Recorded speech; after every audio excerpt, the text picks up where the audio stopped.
Ele foi humilhado e expulso de uma festa de luxo, sem que ninguém ali soubesse que estavam diante do verdadeiro dono de tudo aquilo, e nem mesmo os funcionários que o empurraram para fora pelos braços entenderam que o homem de aparência simples que usava um terno liso, sapatos gastos e gravata desalinhada, era o bilionário responsável pela compra recente de 22 propriedades dentro do próprio condomínio onde a festa estava sendo realizada. Seu nome era Davi Alencar, mas ninguém o conhecia por esse nome no meio social exibido que circulava entre os convites das colunas da revista Society, onde tudo precisava parecer caro, exclusivo e controlado. Ele era o sócio oculto de uma empresa de energia renovável que multiplicou lucros durante a pandemia e, há menos de um ano, havia comprado discretamente o Grupo Três Torres, o conglomerado que controlava toda a administração do Vale Imperial, inclusive o salão onde a festa ocorria. Davi chegou naquela noite sem motorista, sem relógio suíço, sem acompanhante, dirigindo um carro popular alugado, com um convite impresso num papel sulfite comum e com uma postura que, para os padrões de quem estava ali dentro, beirava o ofensivo. Os primeiros olhares atravessaram ele com desprezo antes mesmo de que se aproximasse da recepção. O segurança o interceptou ainda na escada de mármore com um gesto de mão e voz seca. A lista tá fechada. Só entra com pulseira. Davi manteve a calma. Tenho o convite aqui. Meu nome tá aí. Fui convidado por Cíntia. O recepcionista pegou o papel com desdém, olhou por cima, virou o rosto e chamou outro funcionário com rádio no ouvido. Tem um cidadão aqui dizendo que veio convidado, mas isso aqui tá parecendo código falso. O segundo segurança puxou o rádio e respondeu. Já tem gente inventando nome. Manda sair. Sem pulseira não entra. Davi ainda tentou mostrar no celular a troca de mensagens com um número registrado como Cíntia Alcântara, mas o homem nem olhou. Disse apenas: Você pode até ter mandado mensagem, mas se ela não avisou, não entra. E sinceramente, esse tipo de roupa nem combina com o evento. Algumas pessoas começaram a reparar na cena. 2 convidados saíram do hall de entrada, olharam Davi e riram baixo. Uma mulher comentou para a outra. Deve ser entregador querendo biscoito. Outra respondeu. Tem gente que não tem noção mesmo. Davi ouviu tudo. Olhou em volta e reconheceu ao menos 7 rostos que já haviam recebido dinheiro diretamente da sua empresa em ações, parcerias ou projetos de fachada. Um deles, inclusive, era sócio de Cíntia numa linha de produtos veganos. Nenhum o cumprimentou. Nenhum o reconheceu. Quando o segurança deu o primeiro empurrão e começou a conduzi-lo pela escada de volta ao portão, Davi não resistiu. Apenas disse: Espero que o sistema de câmeras esteja funcionando bem, porque amanhã todo mundo aqui vai saber quem eu sou. O segurança riu. Ameaça agora? Vai querer processar porque não te deixaram entrar de penetra? Davi sorriu de leve, sem ironia. Não, vou mandar lacrar isso aqui. Enquanto ele se afastava pelo calçamento de pedras importadas, foi fotografado discretamente por um dos garçons, que também riu com o grupo do bar externo. A imagem dele foi enviada para um grupo de funcionários com a legenda: Olha o sem noção que tentou entrar aqui com papel de padaria. E em menos de 20 minutos, já estava rodando nos bastidores da própria organizadora do evento. Mas ninguém ali sabia que aquele salão, aquela mansão, as plantas do paisagismo, o sistema de som, a segurança privada e até o helicóptero que pousaria em 30 minutos na parte de trás da propriedade pertenciam a uma empresa cujo contrato principal estava assinado por Davi Alencar sob o nome de uma holding que até aquela semana não constava em lugar nenhum da mídia. O helicóptero chegou. Cíntia desceu com um vestido vermelho de R$22 mil, posou para fotos e foi direto para a área dos convidados VIP. Um de seus assistentes se aproximou e comentou: Teve um cara que tentou entrar com papel de convite impresso. A gente já mandou sair. Deve ter confundido o endereço. Cíntia não deu bola. Essas coisas acontecem quando viraliza no Instagram. Daqui a pouco até camelô quer posar de empresário. Do lado de fora, já do outro lado da rua, Davi digitava no celular uma mensagem que seria enviada simultaneamente a 7 diretores administrativos com uma única instrução: suspender imediatamente a cessão do espaço Neuchâtel até segunda ordem, e colocar à venda os 3 imóveis associados ao grupo B&A Lux. Enquanto digitava a segunda instrução, 2 influenciadores saíam pela entrada lateral discutindo se o espumante servido era nacional ou francês, até que um deles apontou para Davi e disse: "Ué, aquele não é o Davi Alencar, o investidor? Aquele cara da matéria do ranking?" O outro hesitou, arregalou os olhos, puxou o celular e sussurrou: "Não pode ser. Ele tá com roupa de tio de repartição pública. Não é possível." Mas era.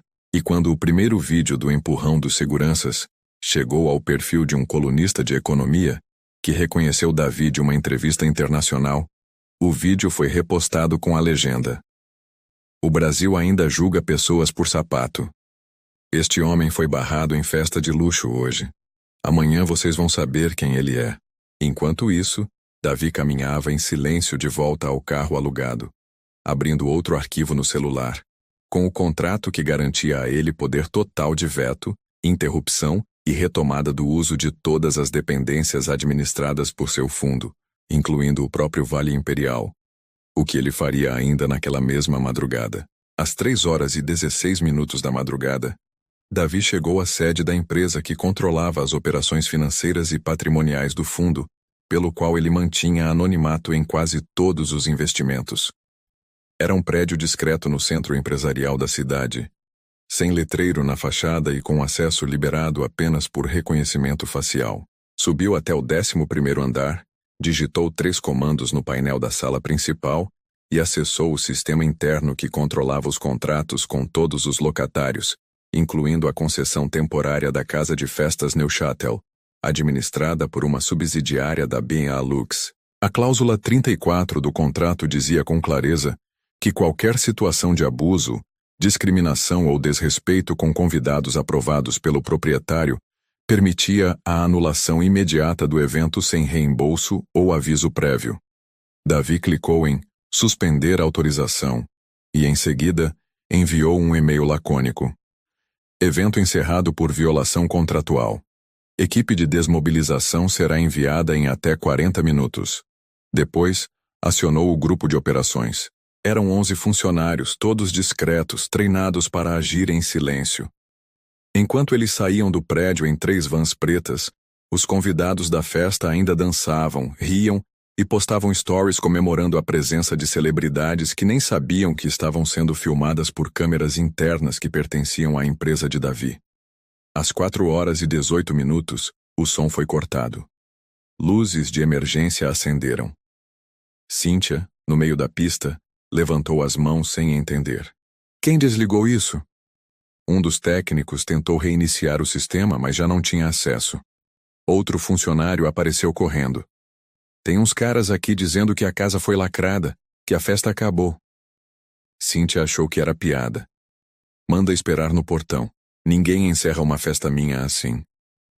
Caminhou até a entrada, descalça, ainda segurando uma taça pela metade, e viu 3 homens de terno escuro colando um aviso na porta principal. Um deles entregou a ela uma cópia do documento. Cíntia leu irritada e gritou: "Mas que tipo de loucura é essa? A gente pagou antecipado. Essa casa é da Lux. Eu sou embaixadora dessa marca." O homem respondeu com voz firme: "A senhora está enganada. Esta casa pertence ao grupo Neosolar, e a Neosolar pertence ao Fundo Patrimônio Novo. E o senhor Davi Alencar, controlador deste fundo, encerrou o contrato com base no artigo 34. A senhora violou os termos ao impedir a entrada de um convidado previamente autorizado." Alguém filmou a cena. Uma convidada se aproximou de Cíntia e perguntou: "Quem foi barrado?" E antes que ela respondesse, um funcionário mostrou a gravação dos seguranças empurrando Davi escada abaixo. A própria Cíntia apareceu no vídeo, rindo ao fundo. A convidada olhou o vídeo, depois olhou para Cíntia com uma expressão de choque. "Esse é o Davi? O mesmo que apareceu na capa da Forbes mês passado?" Cíntia congelou. Não pode ser. Ele estava com roupa de funcionário público. O vídeo já circulava entre os outros convidados. Uma ex-modelo que fazia stories da festa parou e disse ao vivo: "Gente, parece que o dono da festa foi expulso por não estar vestido do jeito certo. Eu tô em choque." A notícia se espalhou em minutos.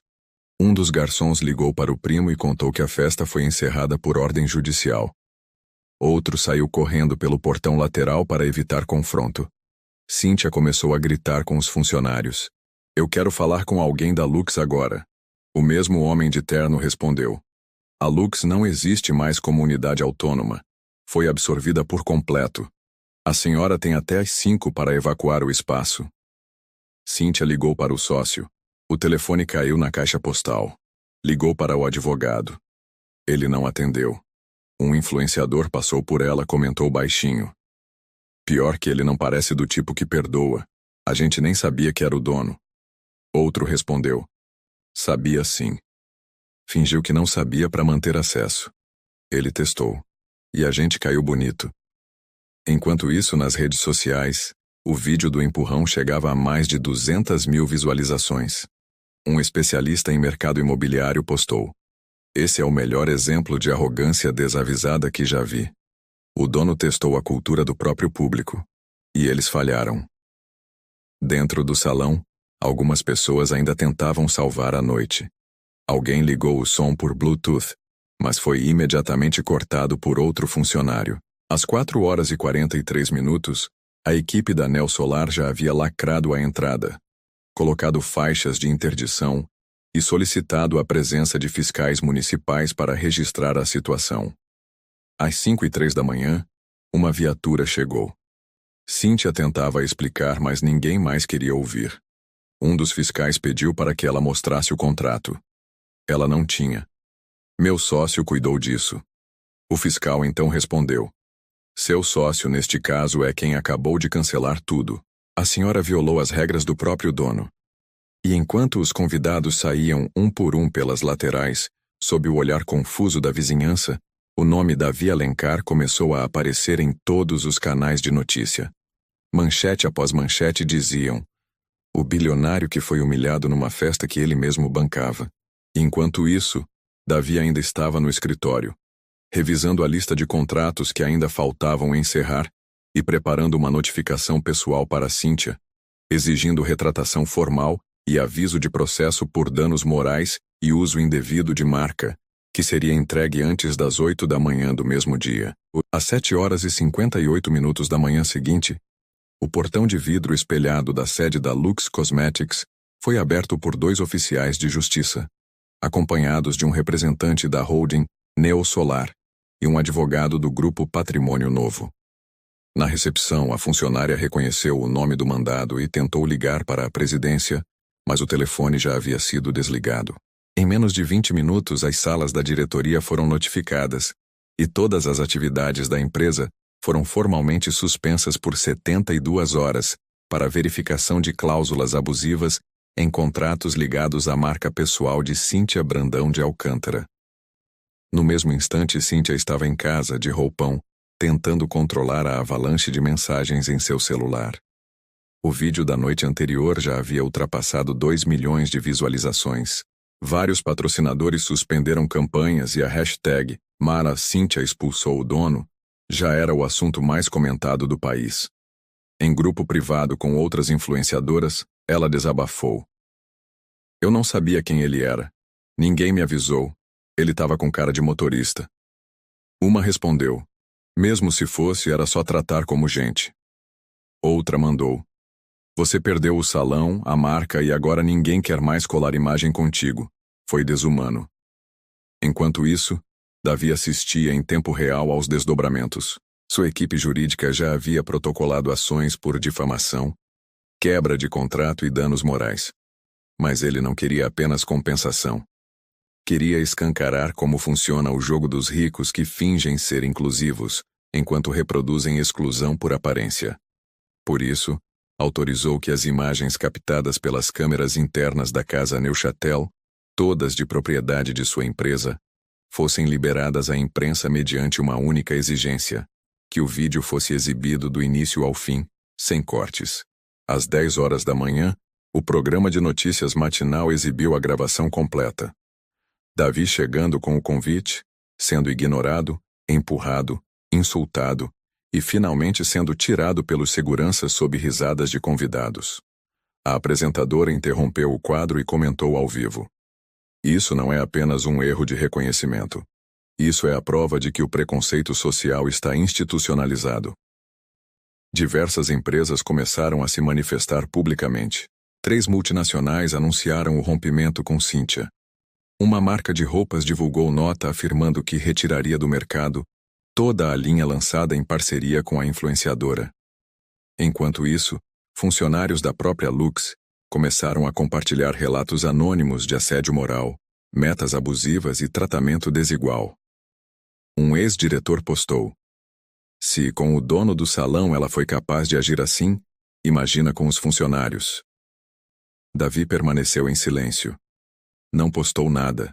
Apenas autorizou a criação de um fundo de apoio a empreendedores rejeitados por aparência, classe ou escolaridade.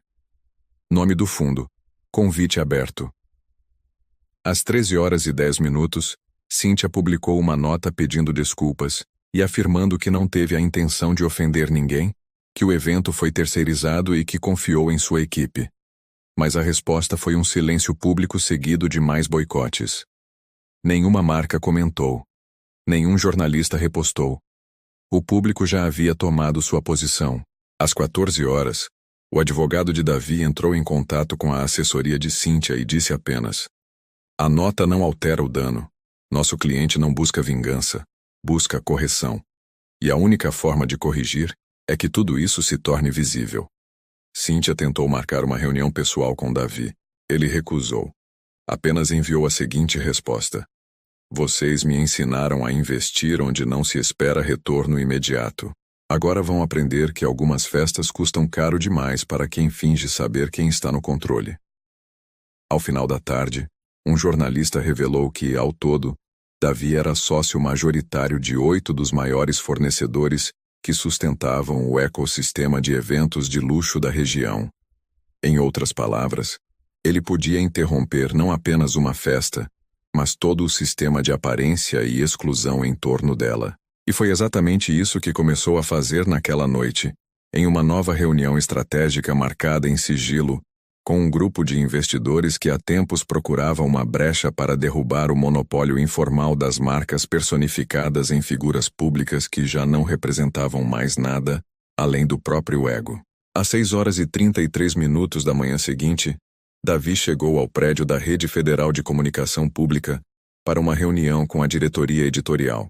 Levava consigo uma maleta contendo cópias integrais dos contratos de aquisição das estruturas envolvidas, além de uma carta de intenção formalizando sua decisão de abrir uma nova plataforma nacional de exposição e denúncia de abusos estruturais cometidos por figuras públicas que utilizavam a imagem como ferramenta de exclusão e manipulação.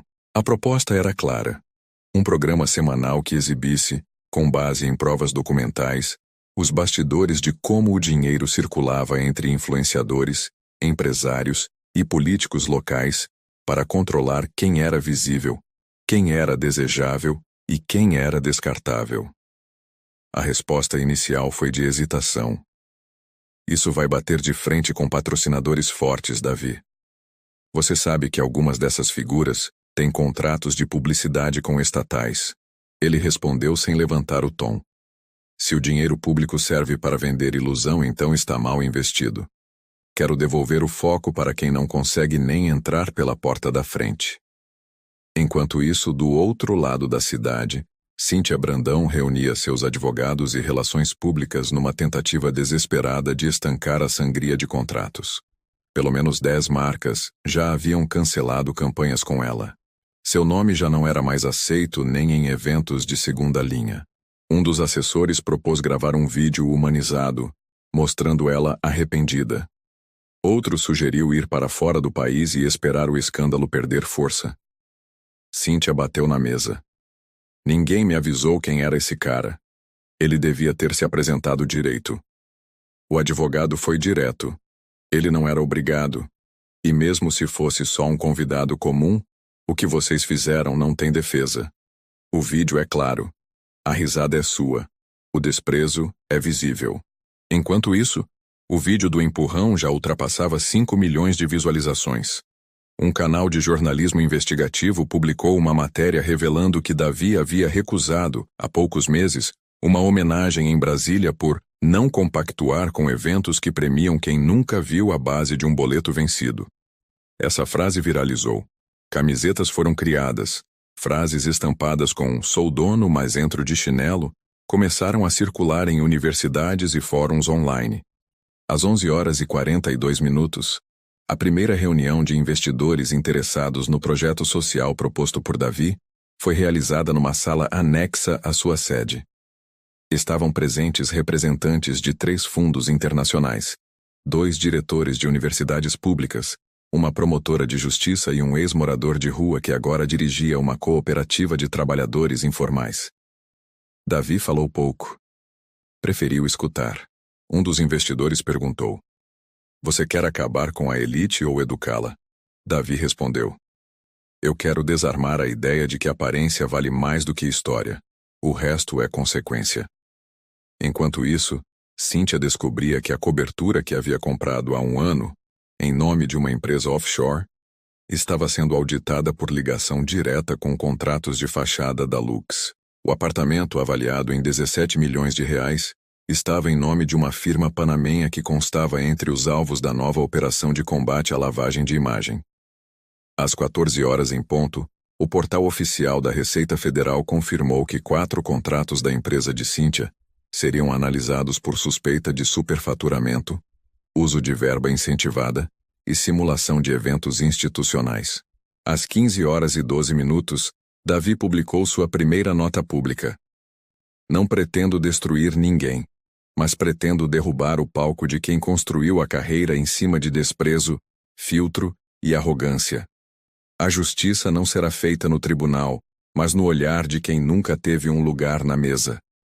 Enquanto as reações explodiam em apoio, repórteres se aglomeravam em frente ao prédio da sede de eventos de luxo, que ainda exibia o letreiro da marca de Cíntia, agora riscado com fita preta e papel colado com a palavra "encerrado". Do alto da sacada, Davi observava tudo com um café na mão. Um funcionário se aproximou e disse: "O senhor quer que a gente troque a fachada?" Davi respondeu: "Não. Deixa. Eles precisam ver que acabou." Às 17h54, a fachada da sede da Benelux em São Paulo foi tomada por câmeras, repórteres, fotógrafos e manifestantes, segurando placas com frases como: "Respeito não depende da roupa. Não é sobre luxo, é sobre caráter." E Davi representa quem nunca foi convidado. Em questão de horas, dezenas de coletivos sociais, movimentos estudantis e até grupos de pequenos empreendedores começaram a tratar Davi como símbolo de uma virada cultural. Ele, no entanto, permaneceu em silêncio público, apenas autorizando, por meio de sua equipe, que todo o material do caso fosse disponibilizado de forma gratuita para educadores, universidades e veículos independentes. Enquanto isso, dentro de um flat alugado no bairro dos Jardins, Cíntia tentava coordenar sua defesa com uma equipe de crise reduzida, já que 3 assessores haviam pedido demissão depois da repercussão do vídeo. Ela não comia desde a noite anterior, não atendia familiares e insistia que o que estavam fazendo com ela era desproporcional, exagerado e injusto. "Eu cometi um erro, mas estão me linchando como se fosse criminosa", disse enquanto chorava para o advogado. "Você não foi presa, Cíntia, mas foi desmascarada. E não foi só pelo que fez com o Davi, foi pelo que vinha fazendo há anos com quem você achava inferior." Enquanto ela tentava gravar um vídeo com um pedido de desculpas, mal conseguia falar olhando para a câmera. Foram feitas 17 tentativas, todas descartadas por parecerem pouco sinceras, nas palavras do único assessor que ainda restava. Do outro lado da cidade, Davi se reunia com 2 diretores de instituições filantrópicas e 3 jornalistas que vinham acompanhando casos parecidos em silêncio, sem espaço na mídia tradicional. A proposta agora era ampliar o impacto, criar um banco de dados com histórias semelhantes. Gente expulsa de restaurantes, barrada em entrevistas de emprego, ignorada por não ter aparência considerada adequada.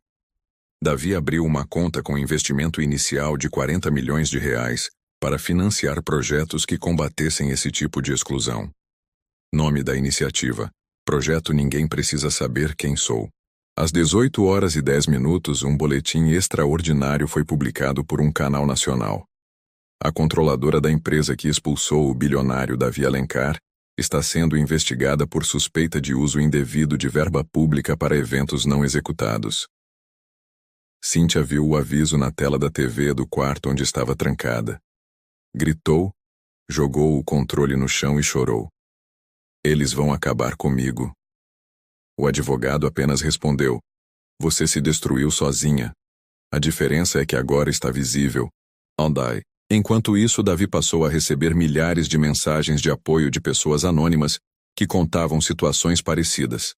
Um porteiro barrado no buffet, onde seria homenageado, uma diarista expulsa de um salão porque usava chinelo, um jovem negro impedido de visitar um amigo no condomínio. Todos tinham algo em comum. Foram julgados pela aparência. Davi mandou imprimir essas mensagens em um mural fixado na entrada da sede da sua fundação. Numa das mensagens, uma mulher dizia: Quando fui barrada na formatura da minha filha porque disseram que eu não parecia mãe, eu me senti menos do que gente. Hoje, vendo o que você fez, eu chorei. Porque pela primeira vez alguém com poder fez o que a gente não pode. Às 19h32, a sede da empresa de eventos de luxo usada por Cíntia foi oficialmente notificada de encerramento compulsório por falência operacional. Nenhum fornecedor aceitou continuar após o escândalo. Um a um, os contratos foram cancelados. A marca, que era vista como referência no setor, sumiu em menos de 24 horas. Enquanto isso, Davi fazia questão de não aparecer. Não quero transformar isso em espetáculo. Quero que vire estrutura. Numa das reuniões, uma jornalista perguntou se ele se sentia vingado. Ele respondeu: Vingança é pessoal. O que aconteceu comigo não foi só comigo. Era com todo mundo que já foi tratado como invisível. O que estou fazendo não é reação. É responsabilidade. No mesmo instante, um jornalista publicava uma reportagem revelando que 3 outras festas recentes promovidas por figuras influentes haviam recusado discretamente a entrada de pessoas por critérios visuais. Um dos relatos incluía uma mulher cadeirante que foi impedida de subir no palco por prejudicar o enquadramento da imagem. Davi ligou para a equipe jurídica e pediu que investigassem se os contratos desses eventos estavam ligados a seus fundos. Se estivessem, seriam cancelados. É mais do que o meu nome. É o que eu estou permitindo acontecer com meu dinheiro. Às 20h45, um novo vídeo de Davi circulou. Desta vez, ele caminhava pelo centro da cidade, vestido com a mesma roupa da noite em que foi expulso. Parou num bar simples, pediu um café e conversou com os funcionários sobre como se sentiram ao ver tudo o que aconteceu. Foi a primeira vez que vi alguém rico passar pelo que a gente passa todo dia, disse um dos atendentes. Não é sobre ser rico ou pobre, respondeu Davi. É sobre achar que pode julgar alguém só por olhar. O vídeo atingiu 14 milhões de visualizações em menos de 12 horas. Uma das maiores redes de televisão do país propôs uma entrevista exclusiva ao vivo com Davi. Ele recusou. Não é sobre mim. É sobre quem nunca vai estar nessa entrevista. No dia seguinte, o projeto Ninguém Precisa Saber Quem Sou já tinha mais de 20 mil relatos cadastrados.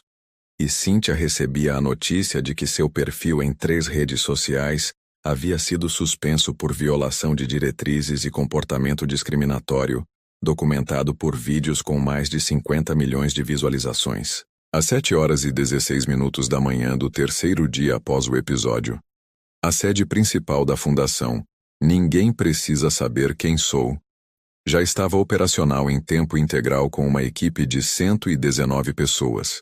Entre atendentes, programadores, psicólogos, jornalistas e profissionais jurídicos analisando cada um dos relatos recebidos por meio da plataforma que havia se tornado a mais acessada do país, em menos de 72 horas, com mais de 48 mil casos cadastrados, todos reais, todos com algum tipo de recusa, humilhação ou silêncio sistemático baseado em vestimenta, aparência, sotaque, deficiência ou classe.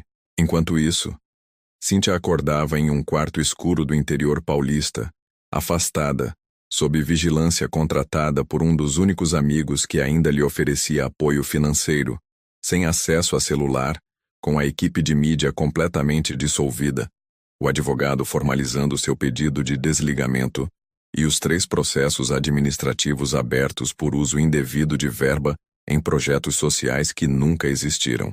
Ela perguntava de hora em hora se o caso ainda estava na mídia. E a resposta era sempre a mesma. Sim, e vai ficar por muito tempo. Do lado de fora, cartazes com a frase "Não era só com ele, era com todos nós" começaram a surgir nas entradas de shoppings, escolas, bancos e até em hospitais. O nome Davi Alencar deixava de ser apenas o do bilionário discreto e passava a representar uma virada de lógica. Em entrevista a um veículo internacional, um sociólogo comentou: Davi escancarou com provas o que sempre foi dito por vozes que ninguém queria ouvir.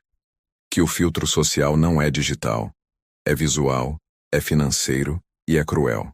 Davi assistia tudo em silêncio, numa sala anônima, sentado entre caixas de arquivos, tomando café num copo de plástico e revisando a nova lista de instituições que seriam impactadas por sua próxima decisão. Rever todos os contratos com empresas que tivessem cláusulas de exclusão subjetiva. Qualquer uma que impusesse aparência, tipo físico ou exigência de classe como critério para atendimento ou contratação, seria descredenciada. Às 10h29, a plataforma da Fundação travou por excesso de acessos. Precisou ser migrada às pressas para servidores internacionais. O número de denúncias superava a marca de 53 mil, com relatos vindos de todos os estados do país. Davi autorizou a criação de núcleos regionais para atendimento local e determinou que os 20 milhões adicionais reservados para expansão fossem imediatamente liberados. Se não for agora, não será nunca, disse ele para a diretora executiva. Enquanto isso, em Brasília, uma deputada protocolava um projeto de lei inspirado no caso, o PL 508, que previa multas administrativas para eventos, empresas ou instituições que praticassem discriminação estética ou de origem social sob qualquer justificativa não contratual. A proposta foi recebida com apoio de mais de 200 parlamentares em menos de 24 horas. Em paralelo, mais de 60 influenciadores digitais começaram a perder contratos por cláusulas de reputação, enquanto outros corriam para apagar publicações em que haviam ironizado gente simples. Um ex-modelo postou: o mercado mudou em 3 dias. Quem achava que aparência era poder, perdeu tudo sem nem entender o que estava acontecendo. Naquele mesmo dia, Davi foi convidado para receber uma homenagem pública de reconhecimento por impacto social. Ele recusou. Não fiz por aplauso, fiz porque era o certo. Às 13h18, 3 jornalistas independentes publicaram uma investigação conjunta sobre os bastidores do mercado de luxo no Brasil, mostrando como empresas, eventos e pessoas eram selecionadas por uma espécie de consórcio informal que decidia quem tinha perfil para ser visto. O nome de Cíntia aparecia em 13 listas de exclusão, onde ela determinava quem não podia ser convidado por critério de imagem. As listas estavam assinadas com data, hora e e-mail corporativo. Quando a matéria foi publicada, a Procuradoria abriu procedimento criminal por discriminação sistemática. Cíntia foi oficialmente notificada às 14h12. Tentou negar. Depois alegou montagem. Mas os arquivos estavam registrados em backup. Nada foi falsificado. Nada foi exagerado. As pessoas que haviam sido excluídas das listas começaram a ser chamadas para depor. Uma delas, empregada doméstica de 42 anos, contou que sua filha de 12 havia sido impedida de subir no palco de um desfile beneficente porque, segundo o e-mail, não era estética de marca. Davi escutou o depoimento ao vivo e ordenou que aquela menina fosse a primeira a desfilar na abertura do evento que sua fundação faria em 30 dias. O primeiro com acesso totalmente gratuito, sem exigência de roupa, sem fila de convidado VIP, sem estrutura separada. Todo mundo entra pela mesma porta. E se alguém achar isso desconfortável, já sabe que essa festa não é para ele. Às 17h11, o vídeo da expulsão de Davi voltou a circular com nova legenda. Agora você sabe quem ele é. E talvez entenda o que você nunca deveria ter feito com quem não conhecia. E enquanto isso, nas redes sociais, o próximo passo já era aguardado. O momento em que ele deixaria de ser símbolo e passaria a ser estratégia. O momento em que ele mostraria que não basta reagir, é preciso reestruturar. E era exatamente esse o plano que ele começaria a executar às 8h da manhã do dia seguinte, com um anúncio público que ninguém, absolutamente ninguém, estava preparado para escutar. Às 8h01 da manhã, o auditório central do Centro de Inovação Urbana foi ocupado por mais de 400 pessoas, entre jornalistas, gestores públicos, empresários, estudantes, profissionais autônomos e pequenos comerciantes. A convocação havia sido feita com menos de 24 horas de antecedência, sem revelar o tema da coletiva, apenas com a frase: "É hora de redistribuir a visibilidade." Davi entrou pela porta lateral com a mesma roupa com que havia sido expulso da festa. O terno preto simples, o sapato gasto e a gravata desalinhada, e caminhou direto até o púlpito, onde não havia logomarca, nem patrocinador. Apenas o símbolo da fundação "Ninguém precisa saber quem sou." Ele não leu nada. Apenas olhou em volta, respirou fundo e disse: "Vocês sabem quem eu sou." Mas isso nunca deveria ter importado. A partir de hoje, eu não serei mais o rosto da minha própria estrutura. Todos se entreolharam em silêncio. Ele continuou: "Anuncio agora a renúncia da minha posição de presidente executivo da fundação. Ela será comandada por um conselho de 12 pessoas, escolhidas entre os primeiros 100 denunciantes que nos relataram casos concretos de exclusão. Não terão formação obrigatória, não terão imagem pública, terão apenas vivência." Alguns jornalistas começaram a anotar freneticamente. Davi prosseguiu: "Minha fortuna pessoal será redistribuída em fundos de desenvolvimento local, divididos entre os 40 municípios que mais contribuíram com denúncias documentadas." Uma mão se levantou na plateia. Uma repórter perguntou: "O senhor está doando tudo?" Davi respondeu: "Não estou doando, estou devolvendo. Porque se essa fortuna foi acumulada num sistema que discrimina quem parece ser menos, então parte dela é dívida." Um silêncio pesado se instalou no auditório. Davi se afastou do microfone, entregou um envelope selado à diretora interina da fundação e saiu pela porta sem dar entrevistas. Às 9h17, a carta foi publicada na íntegra em mais de 120 portais de notícia do país. Em menos de uma hora foi traduzida para 7 idiomas. Em 32 páginas, Davi explicava como funcionava o ciclo de exclusão dentro do próprio sistema financeiro, como conselhos administrativos filtravam candidatos por aparência antes mesmo de analisar currículo, como campanhas publicitárias escolhiam rostos e vozes a partir de estereótipos, e como a lógica da exclusividade criou um apartheid invisível no meio da elite. Às 11h38, o nome de Davi Alencar foi anunciado como uma das 100 pessoas mais influentes do mundo por um dos principais jornais internacionais, não por sua fortuna, mas pela decisão de desmontá-la publicamente. Em paralelo, o projeto de lei protocolado com base na fundação foi aprovado em caráter de urgência pela Comissão de Direitos Humanos. Às 13h55, Cíntia Brandão deixou o local onde estava escondida e tentou conceder uma entrevista exclusiva para tentar recuperar sua imagem. Durante a gravação, tentou demonstrar fragilidade, mas foi confrontada ao vivo por uma das jovens que teve sua entrada negada numa campanha por não ter perfil estético. A entrevistadora não interrompeu. Apenas olhou para a jovem e disse: "Você quer dizer algo para ela?" A menina respondeu: "Não, eu só vim ver como era alguém que construiu tanto em cima de quem ela pisou." O vídeo viralizou. O pedido de desculpas foi ignorado. Às 15h18, a primeira lista pública de empresas associadas à lógica de exclusão foi publicada em parceria com a Receita Federal. Eram 87 marcas com contratos diretos com agências que restringiam acesso a eventos, castings e oportunidades por critérios subjetivos e visuais. 23 delas anunciaram revisão imediata de suas políticas. Davi assistia a tudo do mesmo escritório sem logo, com paredes brancas, apenas com 2 mesas, uma garrafa térmica e uma cadeira vazia. A cadeira era para quem viesse trazer um caso novo. E vieram. Mais de 50 pessoas passaram naquele mesmo dia. Uma delas, catadora de papelão, entregou uma carta escrita à mão dizendo que foi impedida de entrar num posto de saúde porque acharam que ela estava ali para pedir esmola. Outra, de 92 anos, contou que foi ignorada num velório de família porque disseram que ela não combinava com a estética do local. Cada relato era lido por Davi em silêncio. Ao final, ele escrevia uma única frase ao pé do papel. Você tem nome. No mesmo dia, a fundação anunciou que as próximas campanhas publicitárias seriam feitas com os próprios denunciantes, sem maquiagem, sem produção, sem direção de arte. A primeira campanha foi lançada com a frase: "O que você viu quando olhou para mim?"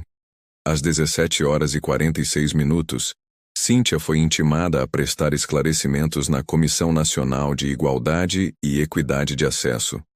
Às 18h10, seu perfil nas 2 últimas redes que restavam foi banido permanentemente por violação grave de diretrizes. Às 19h03, o site da fundação bateu a marca de 100 milhões de acessos. Davi saiu do prédio pela porta lateral.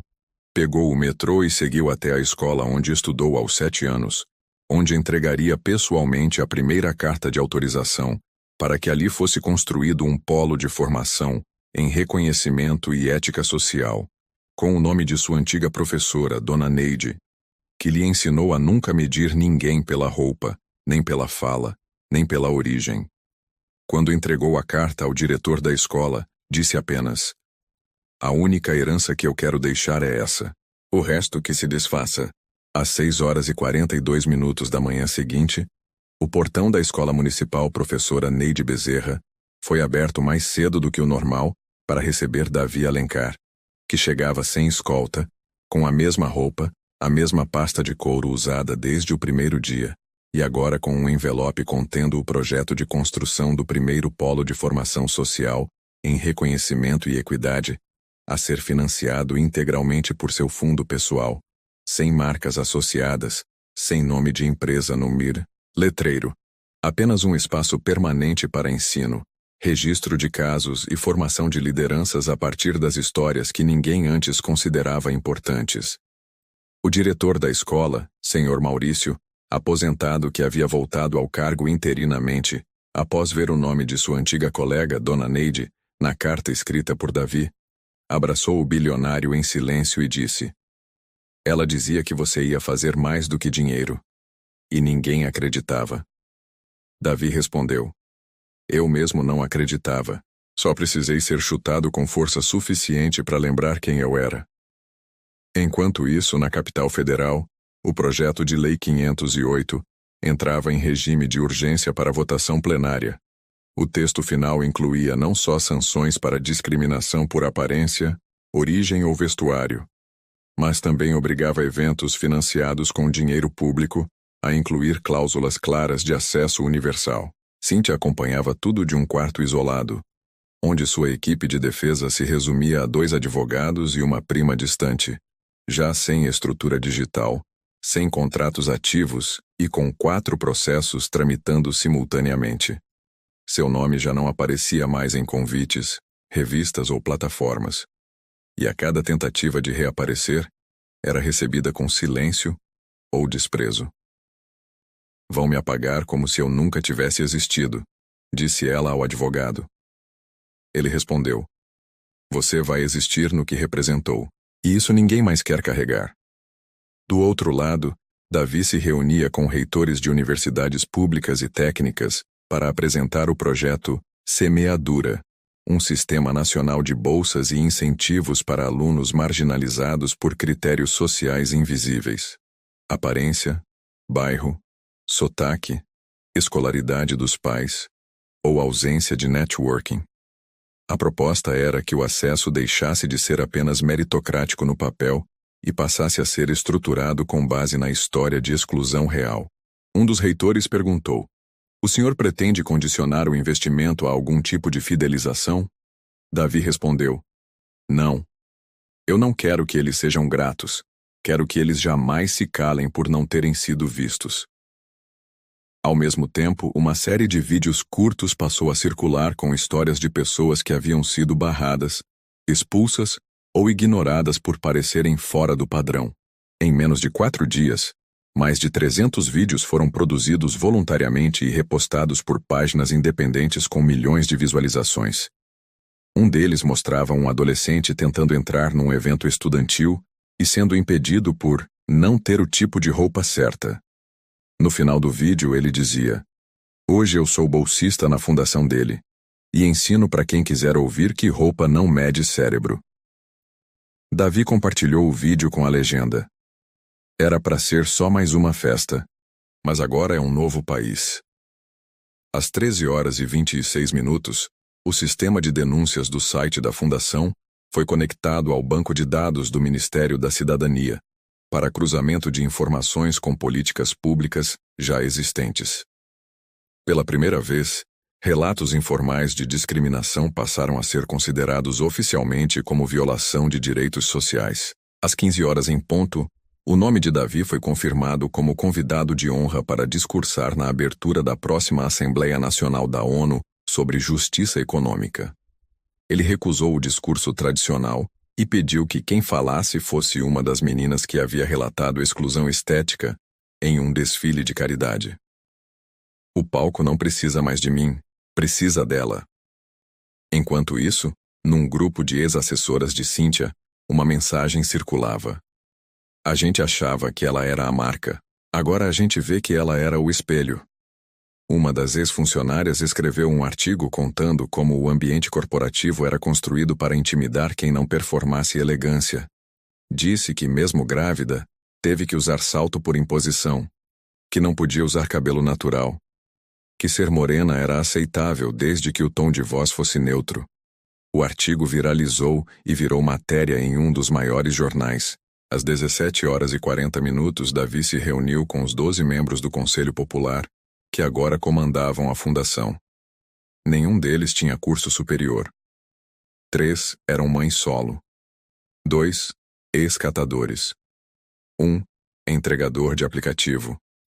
1, estudante trans da periferia. Todos com histórias de rejeição e superação. Davi apenas ouviu, anotou, e ao final disse: "Vocês têm o que eu nunca tive: autoridade por vivência." Um deles, chamado Jonatas, respondeu: "A gente só quer garantir que o próximo que for chutado não precise ter bilhões para ser escutado." E Davi respondeu: "É para isso que estou colocando os meus bilhões nas mãos de vocês." Às 18h52, a fachada da fundação foi alterada. Agora não exibia mais o nome de Davi, apenas a frase: "Se você já foi ignorado por ser quem é, esse lugar é seu." E nesse exato momento, uma nova notificação foi emitida pelo sistema interno da Presidência da República, convocando Davi para uma audiência pública sobre reforma de acesso social em contratos de cultura, educação e desenvolvimento econômico.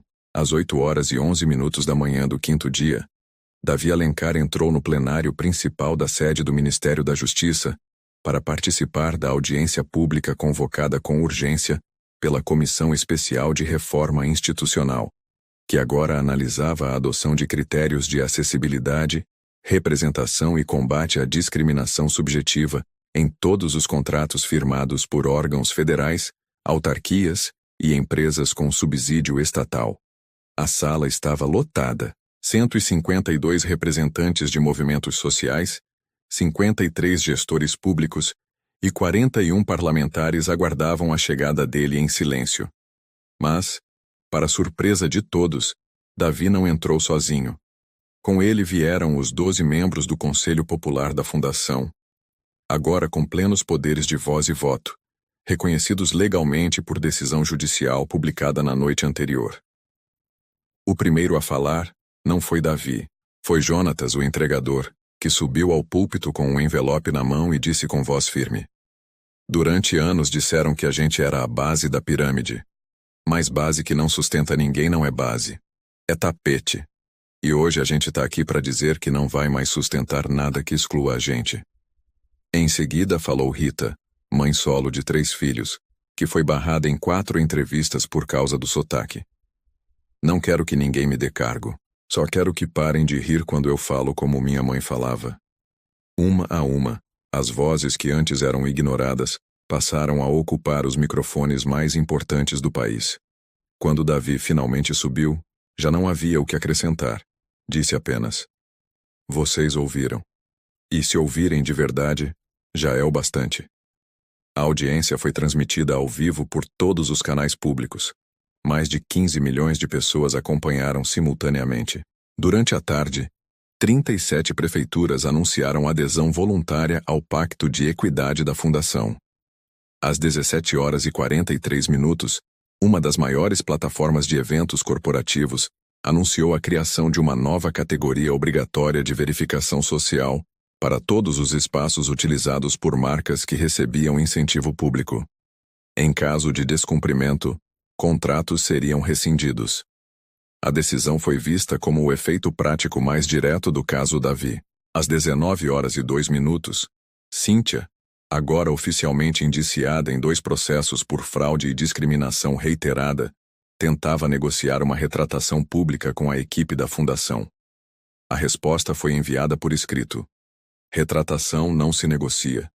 Se quiser reconhecer, reconheça com verdade. Se quiser limpar imagem, isso aqui não é lugar. Do outro lado, Davi visitava uma unidade escolar onde ocorreria o primeiro projeto piloto de inclusão visual. Todos os alunos, professores, visitantes e gestores usariam o mesmo uniforme, a mesma entrada, o mesmo refeitório e a mesma fileira de cadeiras. Não haveria salas premium nem áreas restritas. É simbólico? Perguntou um repórter. Davi respondeu: Talvez.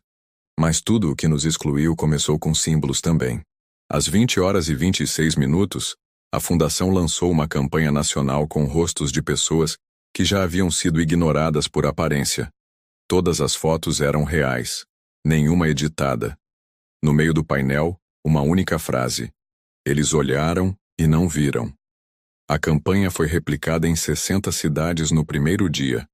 Enquanto isso, na antiga mansão Neuchâtel, agora desocupada, Davi entrou pela porta da frente acompanhado de 2 trabalhadores da limpeza e de uma ex-funcionária da recepção que havia sido demitida por não sorrir com os olhos.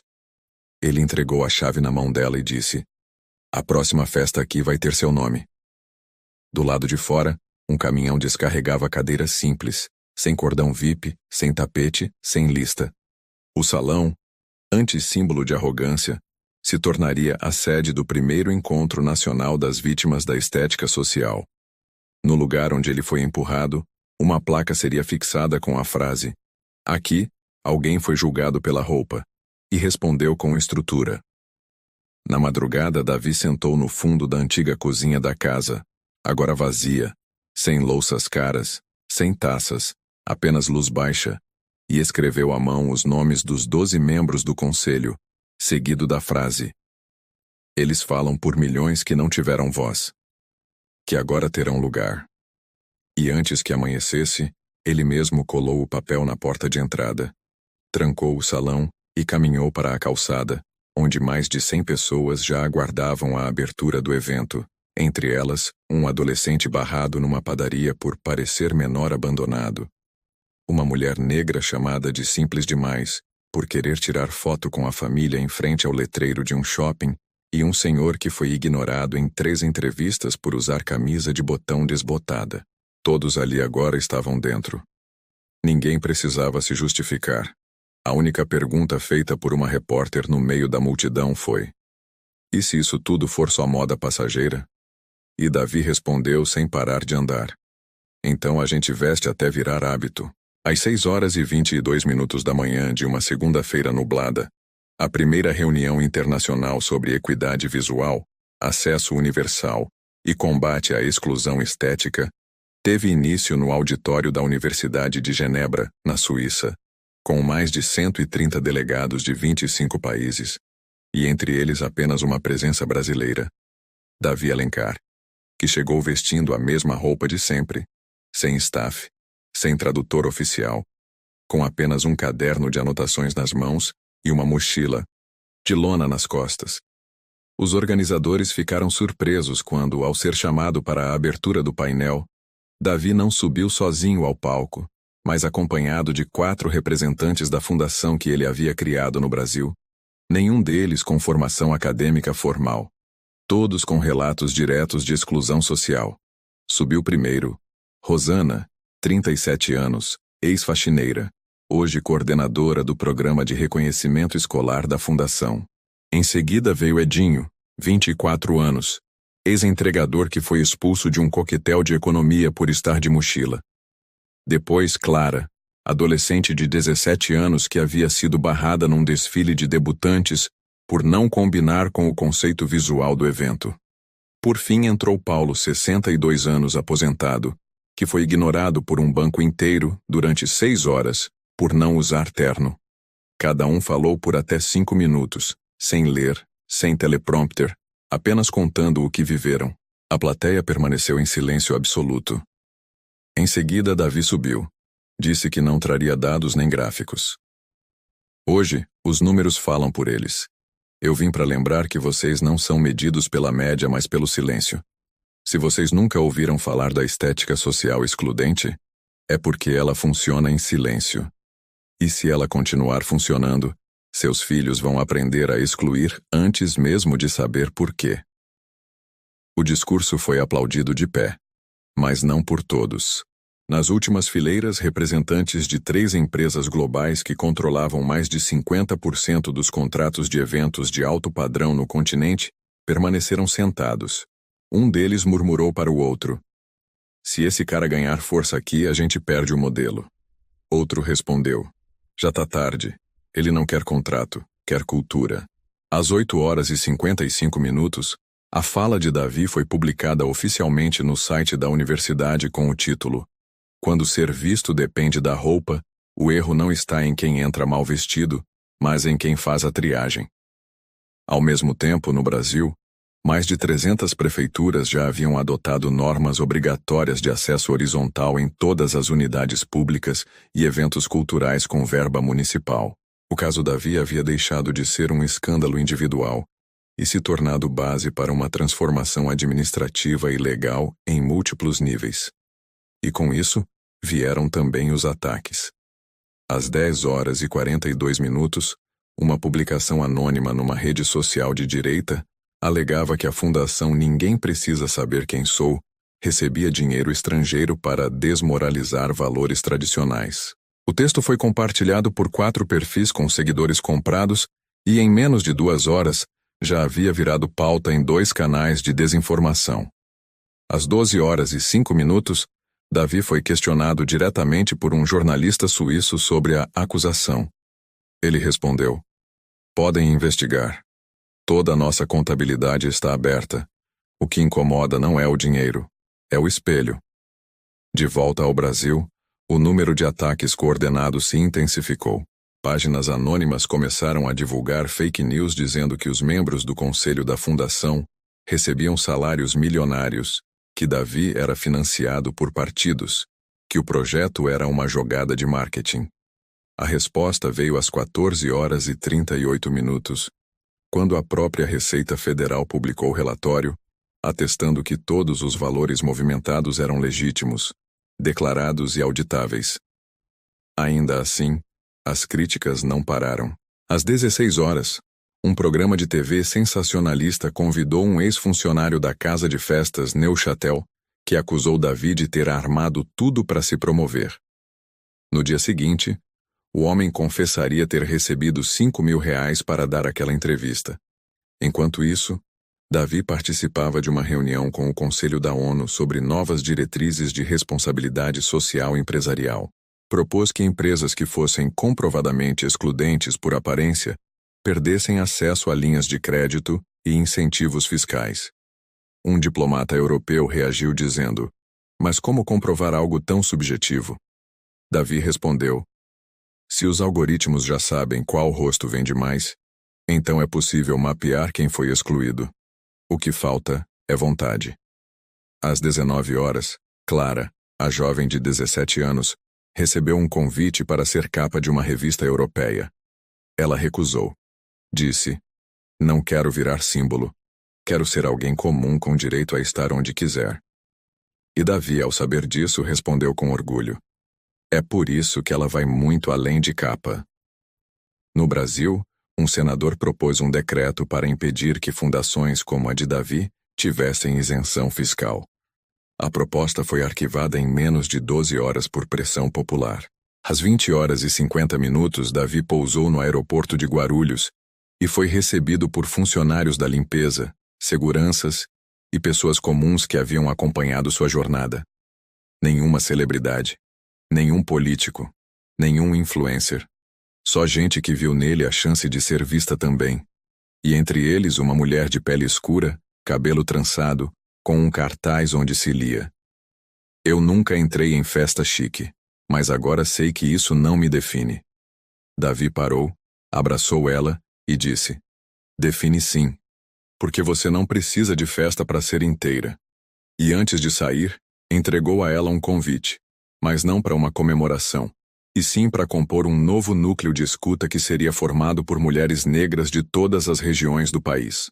E enquanto ela segurava o envelope com as mãos trêmulas, Davi já se dirigia direto para a sede da fundação, onde àquela hora da noite ainda haviam 211 mensagens de casos pendentes para leitura, e onde, naquela mesma madrugada, ele começaria a escrever com a própria mão a nova carta de intenções que seria lida no primeiro Fórum Popular Nacional, organizado inteiramente por vozes que antes nunca tinham sequer entrado pela porta principal. Às 4h18 da madrugada, Davi Alencar ainda estava na sede da fundação, lendo uma a uma as 211 mensagens recebidas desde sua volta ao Brasil, todas contendo relatos novos, pedidos de ajuda, denúncias documentadas e relatos emocionados de pessoas que se viram pela primeira vez representadas em um espaço de decisão. Não havia filtro. Mensagens digitadas de lan houses, áudios de voz embargada, fotos de fichas de emprego recusadas por causa da aparência, vídeos gravados em portarias de prédios onde moradores eram tratados com respeito, mas prestadores de serviço com descaso. Ele pediu para não ser interrompido. Não queria dormir antes de responder pelo menos 50 relatos com a própria mão, não com texto automático, não com nota de assessoria, mas com escrita direta, porque cada uma daquelas pessoas tinha vivido o que ele viveu ao ser empurrado escada abaixo sem que ninguém sequer perguntasse seu nome. Ao lado da mesa, o caderno onde ele havia escrito o nome de cada membro do conselho agora estava repleto de anotações, ligações cruzadas entre casos parecidos, cidades com padrões idênticos de exclusão, inclusive entre setores que diziam combater desigualdade, mas continuavam funcionando com base em aparência e poder. Às 6h em ponto, o primeiro funcionário chegou e se assustou ao ver Davi ainda ali, com os olhos vermelhos, a camisa amassada, mas ainda concentrado. Você não dormiu? Ele perguntou. Só dorme quem já foi ouvido, Davi respondeu. Às 8h40, a sala de reuniões foi tomada pelos líderes de núcleos regionais. Eles vinham do interior da Bahia, do sertão do Ceará, da zona rural de Goiás, das comunidades de Belo Horizonte e das periferias de Porto Alegre. Nenhum deles com diploma. Todos com autoridade real. A reunião era sobre o primeiro Fórum Popular Nacional, que aconteceria dali a 4 dias no antigo Salão Neuchâtel, agora batizado de Casa Comum. Nenhuma cadeira de honra, nenhuma fila preferencial, nenhum lugar reservado para celebridades. Todos entram pela mesma porta como já era para ter sido desde o começo, disse Davi. Enquanto isso, o nome dele seguia sendo atacado por colunas de opinião financiadas por figuras que haviam perdido contratos, patrocínios ou espaço desde a mudança de lógica causada pela fundação. Um colunista publicou: o problema de Davi não é o que ele quer mudar, é que ele quer destruir o que sustenta o bom gosto. A resposta veio não de Davi, mas de Jonatas, do conselho. Se seu bom gosto depende de excluir quem não pode pagar, então você nunca teve gosto. Só privilégio. Às 11h22, Davi recebeu uma ligação anônima com ameaças diretas. Se você continuar expondo esses nomes, alguém vai silenciar você. Ele apenas anotou o número e repassou à polícia. Às 12h37, um relatório foi entregue ao Congresso Nacional, mostrando que pelo menos 39 empresas envolvidas em grandes eventos praticavam algum tipo de seleção estética nos bastidores. Às 13h, uma rede de shoppings anunciou sob pressão a retirada de cláusulas que impediam pessoas com vestuário inadequado de permanecer nas áreas comuns. Às 15h, um dos maiores grupos de comunicação do país retirou do ar um programa inteiro após denúncias comprovadas de exclusão repetida contra participantes que não performavam bem diante das câmeras. Enquanto isso, Cíntia Brandão, agora isolada, tentou articular uma entrevista internacional para tentar se reposicionar. Nenhuma emissora aceitou. Seu nome se tornou símbolo de tudo que o novo modelo recusava. Às 16h40, a campanha nacional da Fundação foi projetada em 15 fachadas de prédios públicos, com a frase: "A gente sempre esteve aqui, só não nos deixavam entrar." Às 18h, o Ministério da Educação confirmou que as diretrizes de acesso e representação visual sugeridas pela Fundação passariam a ser obrigatórias para todos os projetos culturais escolares com verba pública. Enquanto a máquina institucional começava a mudar, Davi recusava entrevistas. Continuava respondendo relatos, visitando escolas, escutando. Quando lhe perguntaram por que não aproveitava o momento para se candidatar a algo, respondeu com firmeza: "Eu não quero cadeira, quero que todas as cadeiras sejam iguais." Às 19h12, a equipe da Casa Comum finalizava a montagem do Auditório Popular, onde, pela primeira vez, pessoas que haviam sido barradas em eventos de luxo contariam suas histórias no mesmo espaço onde antes se servia espumante para poucos. Nenhuma taça seria usada. Nenhuma marca patrocinaria. Nenhum crachá daria status. E entre os nomes confirmados estavam entregadores, professores de rede pública, cuidadores de idosos, trabalhadores informais e estudantes que, até aquela semana, nunca tinham sequer pegado um microfone. Às 20h56, Davi subiu no segundo andar da fundação e sentou-se na sala de vidro com vista para a rua. Lá embaixo, mais de 500 pessoas esperavam a abertura da fila de escuta. Ele não sorriu, nem chorou. Apenas respirou fundo e disse: "Ainda tem muito para mudar. E a parte mais difícil começa agora." Às 7h53 da manhã do dia da abertura do primeiro Fórum Popular Nacional, o antigo Salão Neuchâtel amanheceu com a fachada tomada por pessoas comuns que viajaram de dezenas de cidades com recursos próprios ou com a ajuda dos núcleos da Fundação, trazendo pastas, cadernos, fotos, documentos e histórias que nunca haviam sido escutadas, todas com algum tipo de exclusão documentada, vivida ou testemunhada. Não havia tapete. Não havia palco. Não havia segurança barrando ninguém. Um grupo de voluntários recebia os participantes com crachás escritos à mão, sem destaque hierárquico. Todos estavam no mesmo nível. Às 8h20, as portas foram abertas, e em menos de 30 minutos, mais de 1.300 pessoas estavam sentadas. Muitas em cadeiras emprestadas, outras no chão, mas todas no mesmo ambiente onde antes se decidia quem podia ou não combinar com a estética de eventos fechados. No centro do espaço havia uma única mesa redonda. Sobre ela, uma placa de madeira entalhada com a frase: "A porta agora é nossa." Davi chegou sem anúncio, sem microfone. Caminhou até a porta da frente com uma folha dobrada no bolso e uma pasta de couro gasta. Entrou pela mesma escada onde havia sido empurrado. Parou no último degrau. Respirou. E foi recebido com aplausos silenciosos, seguidos de um único gesto combinado por todos os presentes: levantar o próprio crachá no ar. Nenhum tinha título, nenhum tinha cargo. Todos tinham nome. Ele caminhou até o centro do salão e sentou-se junto aos demais. Quem abriu o fórum foi uma diarista de 61 anos chamada Lourdes, que começou dizendo: "Quando eu fui barrada na porta do prédio onde limpo 3 vezes por semana, porque achavam que eu era invasora, eu senti que minha vida inteira tinha sido reduzida a uma roupa suada. Hoje, estou sentada onde ninguém queria que eu sentasse." Os depoimentos seguiram por horas. Houve quem chorou, quem gritou, quem não conseguiu falar, e ninguém foi apressado. Ninguém foi interrompido. Às 14h42, Davi foi chamado para falar. Levantou com calma, subiu num pequeno banco improvisado e leu a carta que havia escrito na madrugada anterior. Não mencionou riqueza. Não mencionou vingança. Só disse que aquele espaço existia porque as pessoas que ali estavam nunca aceitaram o silêncio como castigo. Ao final da leitura, desceu do banco e entregou a carta nas mãos de uma jovem indígena que, ao longo da manhã, havia contado que foi impedida de participar de um curso de moda porque o cabelo dela não era comercial. "Você é quem vai guardar isso", disse ele.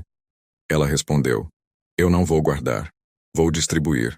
Às 16h18, o salão inteiro se levantou para participar da leitura coletiva dos primeiros 100 nomes de casos de exclusão registrados oficialmente pelo sistema da Fundação.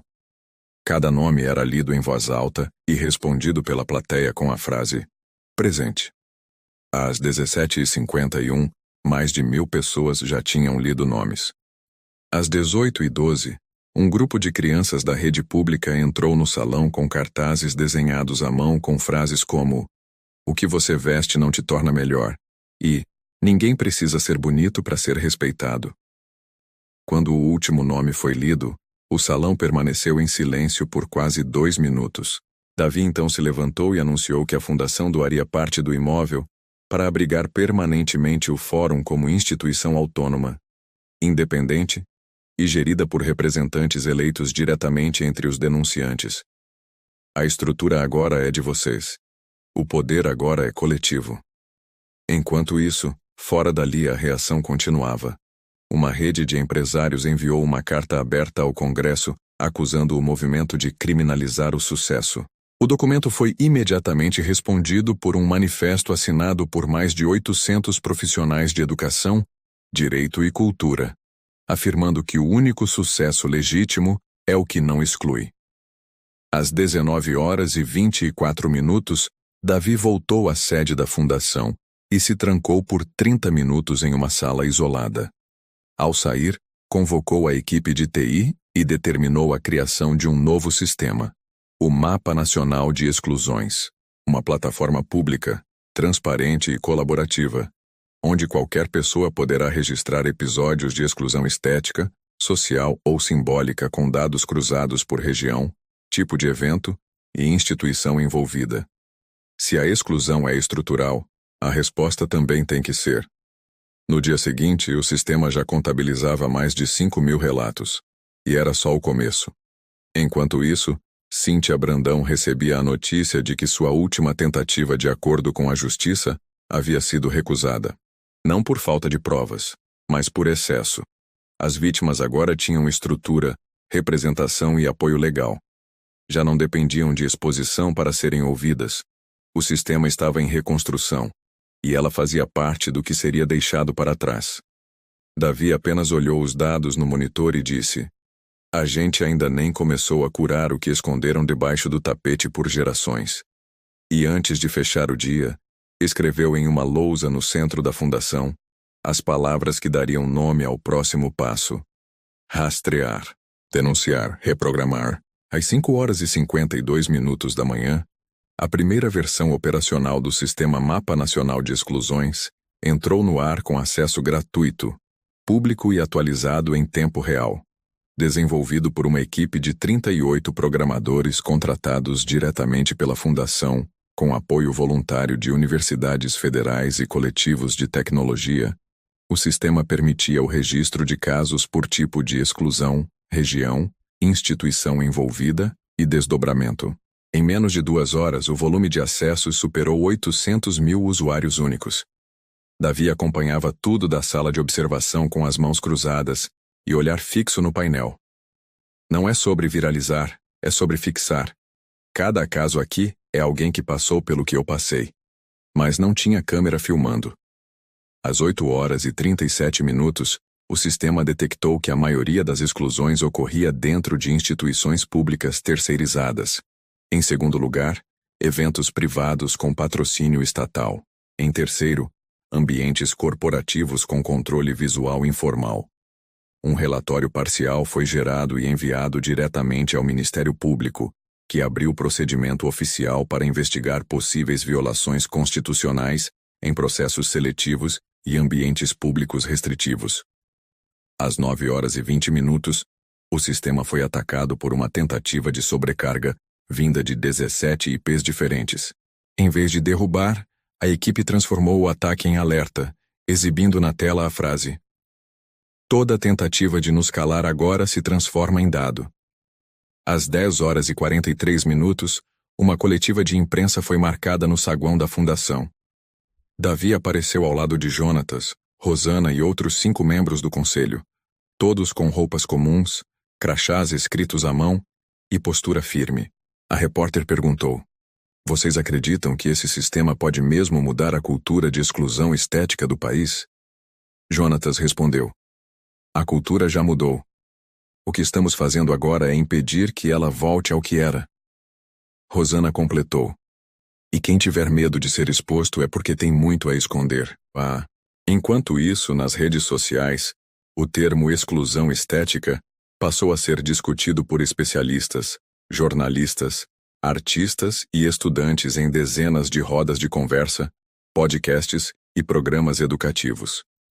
Pela primeira vez, o tema deixava o campo da vergonha individual e ganhava status de problema social com evidência concreta. Às 13h08, o primeiro banco privado emitiu nota pública anunciando a revisão de seus manuais de atendimento e contratação. O comunicado dizia: "Reconhecemos que falhamos ao normalizar padrões visuais como critério informal. Vamos mudar." Às 14h, 3 lojas de departamento foram alvo de protestos após denúncias no mapa mostrarem que funcionários recebiam instruções internas para se afastar discretamente de clientes com aparência considerada fora do padrão. Em uma das unidades, uma funcionária ligou para a fundação e em voz baixa disse: "Obrigada por existir, agora eu sei que o que me mandavam fazer era errado." A ligação foi registrada e incluída no relatório nacional, que seria entregue à Defensoria Pública em menos de uma semana.